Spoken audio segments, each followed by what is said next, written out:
That ticking sound your turbo makes when you shut the car off after a hard drive, that's $2,400 walking out of your wallet. And you're the one paying for it, because nobody told you that what you just did, turning the key, walking away, locking the door like a normal person, that's exactly what kills the bearing inside that turbo. I spent 18 years inside the industry. Ford starting in 2005, then GM in the powertrain division, and the last 6 years at Stellantis doing transmission validation before I walked away in 2023. And one of the things that always really bothered me, is how much we know inside those buildings about what kills modern engines, and how little of it ever reaches you. The guy in the driveway. The woman who saved up for the turbo trim, because the dealer said it's got more power and better fuel economy. Both of those things are true, by the way. The turbo does give you more power. It does give you better fuel economy on the highway at cruise, when you're not in boost. What the dealer didn't tell you is that turbos are precision parts spinning at 200,000 RPM, sitting on a film of oil thinner than a human hair, running at temperatures that would melt aluminum. 200,000 RPM. Think about that for a second. A Formula 1 engine redlines around 15,000. Your turbo spins more than 10 times faster than that. All day, every day, every time you merge onto the highway. And they fail. They fail constantly. Not because they're badly made. Most modern turbos from Honeywell, Garrett, BorgWarner, they're engineered beautifully. They fail because of 7 specific things drivers do every single day without knowing. I'm going to walk you through all 7. By the end of this, you're going to recognize at least 3 you do yourself, and one of them, number 5, I bet money you did this week, maybe today, maybe on the way home. And I'm going to tell you up front, most of what I'm about to explain costs you nothing to fix. 0, not a penny. The most expensive piece of advice in this entire video involves spending $18 extra on oil. That's it. The other 6 are pure behavior changes. Free. So, let's start with the one that probably gave you that ticking sound I mentioned. You drive hard. Maybe you got on the highway, maybe you were merging, maybe you just had a fun 10 minutes on a back road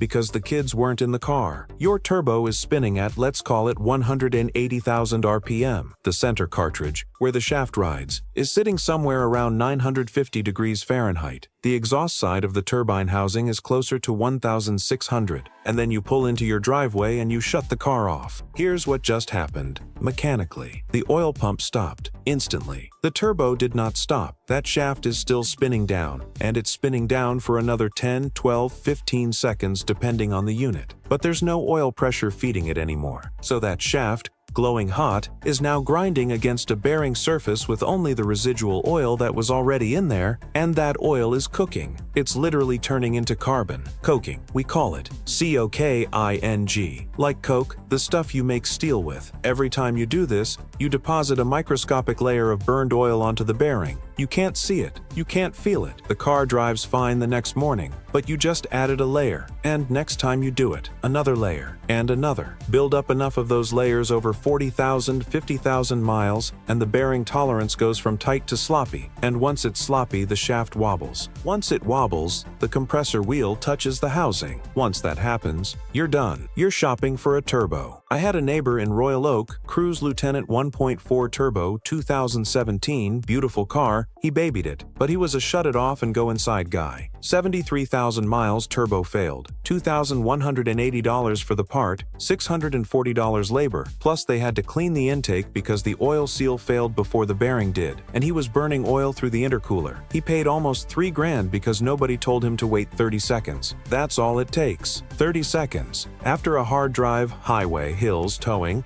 even just an aggressive on-ramp, you sit there. Let it idle. The oil keeps flowing, the shaft slows down with proper lubrication, the temperature drops maybe 200 degrees in those 30 seconds, and you go inside. That's it. That's the whole fix. And it costs you nothing. Now, before someone comments that modern turbos have water-cooled bearings and this doesn't apply anymore, I know.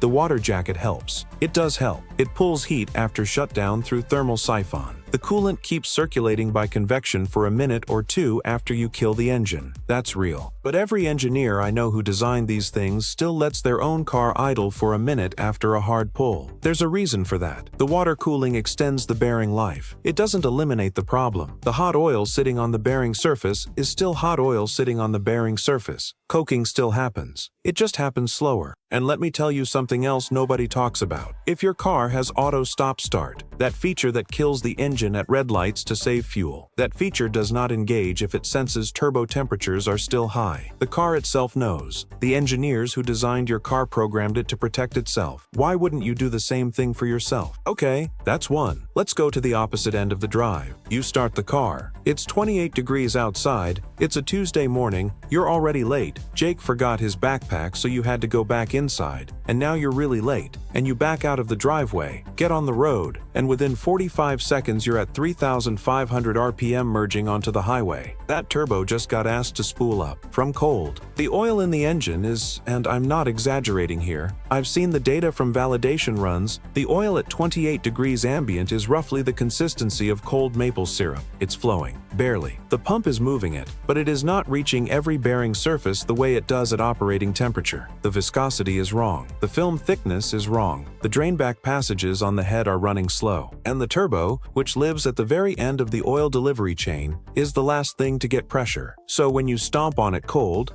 that bearing, the same one we just talked about, is being asked to spin at 150,000 RPM with starvation level lubrication for the first 30 seconds. It gets worse. The turbocharger housing itself is cold. Stone cold. The clearances inside that housing are designed assuming the unit is at operating temperature, where everything has expanded thermally to its design tolerance. When it's cold, the clearances are different. Tighter in some places, looser in others. Compressor wheels have failed because someone hammered the throttle 30 seconds after a cold start and the wheel actually contacted the housing, because nothing was sitting where the engineer expected it to sit. You don't have to baby it for 10 minutes. I'm not asking that. Cold idling for 10 minutes is also bad, and I'll get to that. But the rule I follow on my own F-150, and I drove a 2018 EcoBoost before I switched to the non-turbo trim, exactly because of this stuff. The rule is, keep it under 2,500 RPM and out of boost for the first 2 miles. 2 miles. That's usually 3-4 minutes of normal driving. By then the coolant temp is starting to climb, the oil is flowing properly, and you can drive the car like you mean it. What kills me is the number of people I see at 6:30 in the morning launching their car from a cold start because they're behind schedule. They're trading 30 seconds of patience for thousands of miles of bearing life, and they don't know it. Nobody told them. I'll give you a tip nobody gives you. Most modern cars have a coolant temperature gauge, or if they don't have a needle, there's a digital readout in the menu somewhere. Find it. The needle on most cars sits at about a quarter when it's warm. When that needle starts moving, even a little, your oil is flowing properly. Until then, treat the engine like it has glass parts inside it, because in a sense, when it's cold, it does. Here's something to chew on. The next one is going to make some of you uncomfortable, especially the people who go to Walmart for oil changes. The oil in your turbocharged engine is not the same product as the oil in your neighbor's naturally aspirated Camry. I mean, they're both labeled 5W 30-inch maybe, but the additive packages, the base stock, the resistance to thermal breakdown, completely different worlds. The label is the same. The product is not. A turbo engine burns oil hotter. The journal bearings in that turbo see temperatures that would shred conventional oil in 3,000 miles. So when you go to the parts store and you grab the cheapest 5W30 because it says 5W30 inch and your manual says 5W30, you just put dish soap in a Formula 1 engine. I'm exaggerating, but not as much as you think. Your manual probably says full synthetic. It probably specifies a certification. Dexo's 1 Gen 3 if it's a GM, Ford's WSS M2C961,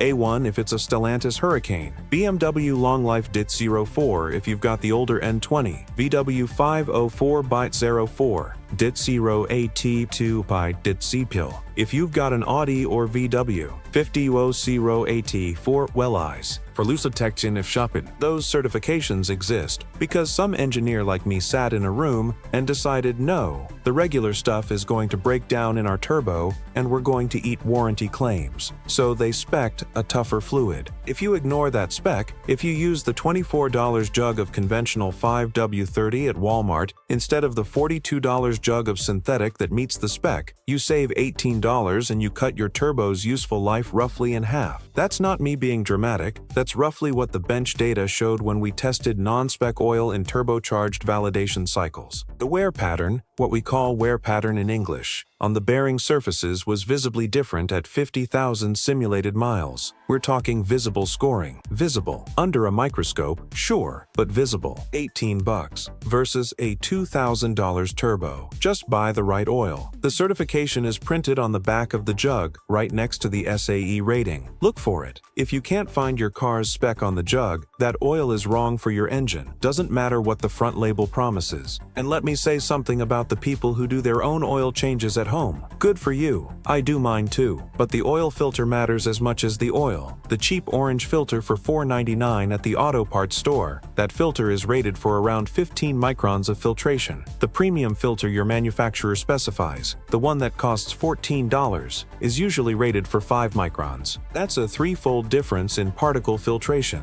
And those particles are exactly what scores your turbo bearings. Don't cheap out on the filter. Don't cheap out on the oil. Treat the oil change like maintenance for the most expensive single component in your engine bay, because that's what it is. And while we're on oil, and this connects directly, those extended interval oil change schedules that your dealer might recommend. 10,000 miles, 15,000 miles. On a turbo engine, I'm going to say something that will make some people angry. Those intervals are written assuming you drive like a textbook. Highway miles, moderate loads, no short trips, perfect conditions, oil at perfect operating temp for hours at a time. Almost nobody actually drives that way. You drive to the grocery store. You drive to pick up the kids. You sit in traffic on the way to work. Most of your trips are under 20 minutes, which means your oil never fully gets up to temperature long enough to boil off moisture and fuel dilution. Fuel dilution. That's a thing nobody talks about. Modern direct injection turbo engines inject fuel at incredibly high pressures, and a small percentage of that fuel, every single combustion cycle, gets past the rings and ends up in your oil pan. Gasoline, in your oil, diluting it, lowering its viscosity, reducing its protective film thickness. In a long highway drive, that fuel evaporates out of the oil at operating temperature. In a short trip, a stop-and-go commute, school pickup, a run to the store, that fuel stays in the oil. It accumulates. Over 5,000 miles of short trips, lab analysis routinely shows 4 to 6% fuel dilution. At that point, your 5W30X is actually behaving like a 5W20 or lighter, which means thinner film, which means turbo bearing wear. So that 10,000 mile interval in real-world driving in a turbo engine is closer to running 12,000 miles of degraded, fuel-diluted fluid through the most sensitive bearing in your car. I change the oil on my truck every 5,000, every single time. Sarah thinks I'm obsessive about it. She's not wrong. But I've seen what cooked oil looks like when it comes out of a turbo journal bearing during a teardown,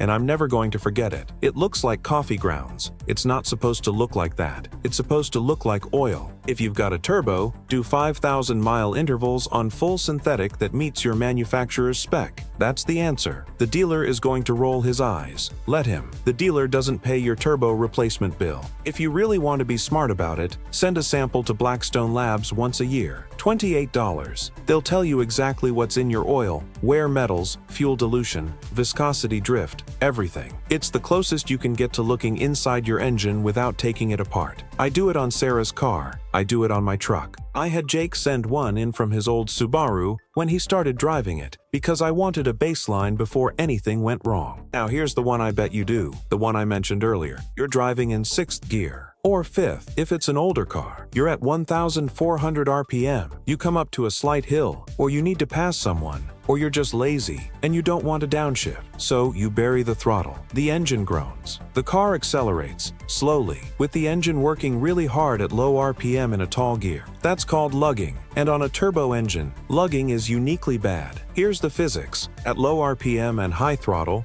the turbo is being asked to make boost at a flow rate it can't sustain. The exhaust gases hit the turbine wheel, but there aren't enough of them yet to spool the unit properly. So you get this surge condition where pressure builds up inconsistently. The wastegate is flopping around trying to manage it. The bearing is loaded hard with very little oil flow because, and remember this, oil flow scales with RPM. Low RPM means low oil pressure means starved bearing under heavy load. And the cylinders themselves are seeing detonation pressure. That's the knock you can sometimes times hear, that low rattling sound when you're climbing a hill in too high a gear. Every one of those knocks is a tiny hammer blow on your piston rings. Each individual knock is microscopic, but you string 10,000 of them together over a few months, and you start opening up ring gaps, you start scoring cylinder walls, you start losing compression. Your turbo is meanwhile getting hammered from the other side, because the unstable boost is making the wastegate cycle 100 times more than it should. I see this constantly on guys driving manual transmissions who think shifting at 1,200 RPM is saving fuel. It's not saving fuel. It's costing you a turbo. And honestly, it's costing you fuel too. An engine outside its efficient operating range, which for most Turbo 4s is between 2,000 and 4,000 RPM, actually burns more fuel per mile because it's working harder, not less. Drive the car in the meat of its power band. For most modern turbos, that's 2,000 to 4,000 RPM. Below 2,000 under load is the danger zone. The automatic transmission guys are not safe either. Modern automatics, especially the dual clutch units and the 8, 9, 10 speeds, they're programmed to upshift aggressively for EPA fuel economy ratings. They'll have you in 7th gear at 35 miles an hour. Then you tap the throttle, and instead of kicking down, the trans tries to hold the gear because that's what the calibration says. And you're lugging. The car is lugging itself, without you doing anything wrong. So what do? You learn the manual mode on your shifter, or your paddles if you've got them. When you're climbing a hill or merging from a low speed, knock it down a gear yourself. Don't trust the calibration. The calibration was written to pass an EPA test, not to keep your turbo alive. If you can hear the engine straining, like audibly working, that deep groaning sound, downshift, just downshift. That's it. Okay, almost there. 2 left. This one's controversial. People are going to disagree with me. I don't care. Idling your turbo car for long periods is bad. Not the 30-second cooldown I talked about earlier. That's different. That's deliberate. That's after a hard drive. I mean I'm going to start it in the driveway and let it warm up for 15 minutes while I finish my coffee idle. Or I'm sitting in the drive-thru for 12 minutes. Or I'm waiting for my kid at school pickup and I'll just leave it running for half an hour because it's cold outside. Here's why. At idle, your turbo is spinning slowly. Oil is flowing through the bearing. Fine. But the exhaust gas temperature is low, the turbine isn't being scavenged, and the seals around the shaft, the piston ring seals, what we call piston ring seals, even though they're not actual piston rings, they're labyrinth-style metal seals that ride in grooves around the shaft. Those seals depend on a slight pressure differential to keep oil from migrating across them into the intake or exhaust. At extended idle, that pressure differential collapses. Oil starts to weep through the seals. It collects in the intercooler piping. It puddles in the intake. And over time, over hundreds of hours of cumulative idling, you get oil where oil shouldn't be. And you get a turbo that's slowly losing its lubricant supply, plus you get coking on the intake valves because that oil is being sucked through them on every intake stroke. This is also why direct injection turbo engines develop the famous carbon buildup problem on intake valves. Half of that buildup is from PCV gases, which is unavoidable, but a meaningful portion of it is from owners who idle excessively. Walnut shell blasting the valves on a Stellantis Hurricane is $1,200 at a dealer. On a BMW N20, it's closer to $1,800. Honda 1.5 Turbo Civics are starting to show up at independent shops with the same problem. All preventable. I had a guy contact me last year, his Ford F-150 with the 3.5 EcoBoost,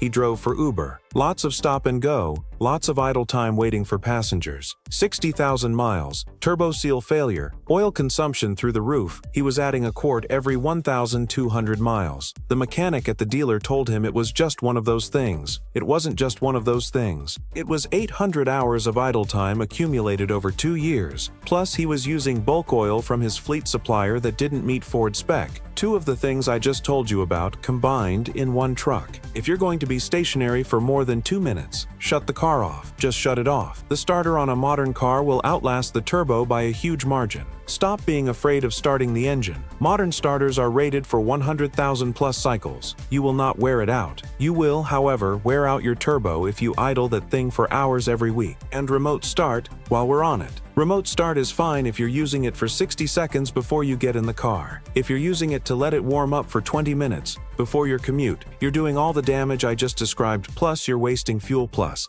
in some states, you're getting a ticket. 20 minutes of warm-up is not warming the engine. It's marinating it in unburned fuel and cold idle wear. Start the car, give it 30 seconds, then drive gently. That's all it needs. And finally, and this is the one that drives me the craziest, the wastegate. The wastegate is a little flap, inside or beside the turbo. Its job is to divert exhaust gases away from the turbine wheel when the boost pressure hits its target, so you don't overboost and grenade the engine. It's controlled by a solenoid being basically an electric switch that opens and closes a port, and it's actuated by either a pneumatic diaphragm or an electric actuator depending on your car. When that wastegate starts to fail, and they all start to fail eventually, it's a wear item. It makes a noise. A specific noise. It sounds like a metallic flutter at low RPM, almost like a loose heat shield, or a kind of check-ka.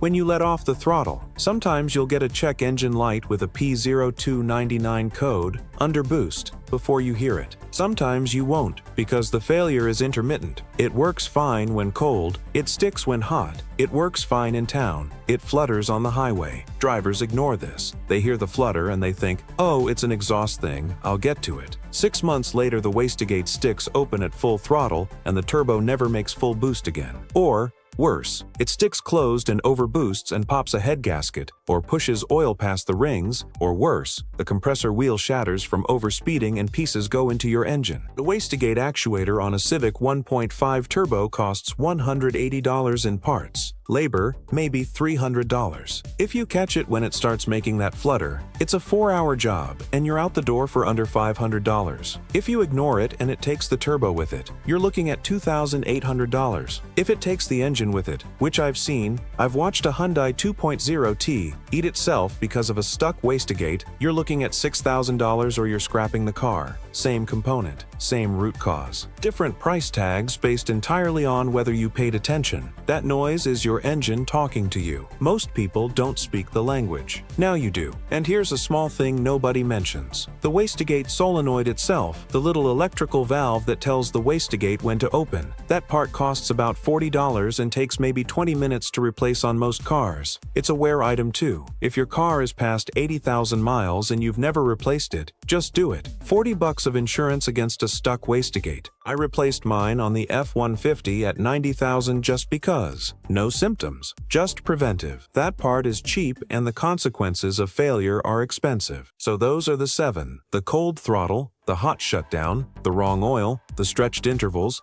the lugging, the idling, the ignored wastegate. Any one of them shaves life off your turbo. 2 or 3 of them together. You're not getting 150,000 miles out of that unit. You're getting 70, maybe less. Let me give you the math one more time because it matters. A modern turbo, treated correctly, is rated for the life of the engine. The same engineers who built it told the warranty department it should outlast 200,000 miles. That's the design target. That's what we tested for. That's what the bench data supports. The reason you've heard turbos always fail at 80,000 or 100,000 is not because that's the design life. It's because that's the real-world life when you do 4 or 5 of the things I just told you not to do. The turbo is doing exactly what it's engineered to do. The engineering assumes a baseline of care that almost nobody actually provides. Provide that baseline, and the turbo will outlive your car. Now here's the thing I'm not going to cover today because it's its own video. There's a specific procedure, a sequence of 3 things you do in a specific order, that can actually restore some performance to a turbo that's already starting to show wear. Not a full rebuild, a maintenance procedure. It involves a specific cleaning product, a specific way of running the engine,